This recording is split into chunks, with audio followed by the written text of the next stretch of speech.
it's the shadow elite is about a new system of power and influence and a new group of unelected and often not even often unappointed players who wield tremendous influence and power in policy and government, and yet they play these roles that are not fully revealed, and we as the public have a very difficult time knowing what they're about.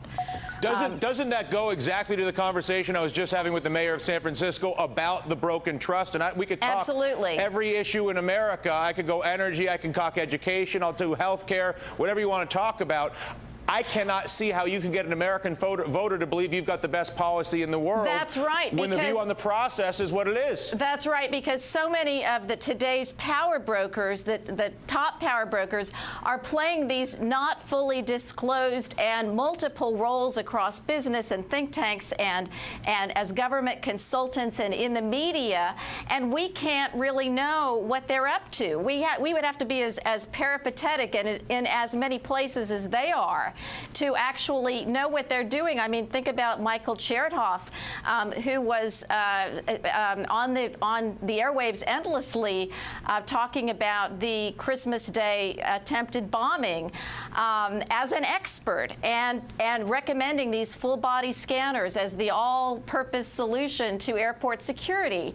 And we find out only belatedly that he's involved in a company that produces these equipment, this piece of equipment. Example. So how do we, the public, know that he's giving us his opinion as an expert and former Homeland Security Secretary, or is he rather playing the role of a salesperson? Yep. So this is a real problem, one of the biggest problems, I think, of in politics today and of democracy. Yeah. The biggest problem in the democracy, in my view, is that lack of trust, because I cannot have a functioning democracy if I do not have valid exchange of ideas between leaders and the electorate. The president spent some time taking on the lobbyists last night. Take a listen to this.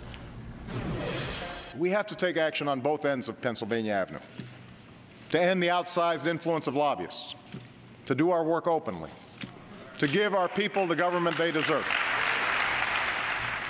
Is this an issue where we will see the action match the rhetoric? And again, the solution clearly is transparency, whether it's the shadow elite and the cross-board memberships and then going on TV claiming to be an expert and not disclosing. The lists are too long. We all know them.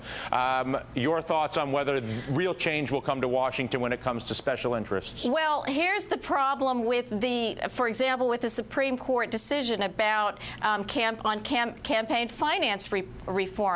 As we know, corporations and lobbyists already wield tremendous power and influence, and their role, their influence just got much bigger with this decision, and this is where the public interest comes in. Can we trust?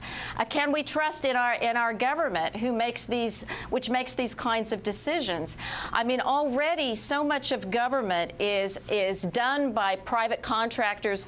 3/4 of people working for federal government actually work for contractors. And now contractors are going to be able to contribute directly to campaigns and in an unlimited basis. And so their power and influence just got bigger. And that's where the problem of the voice of the people and democracy.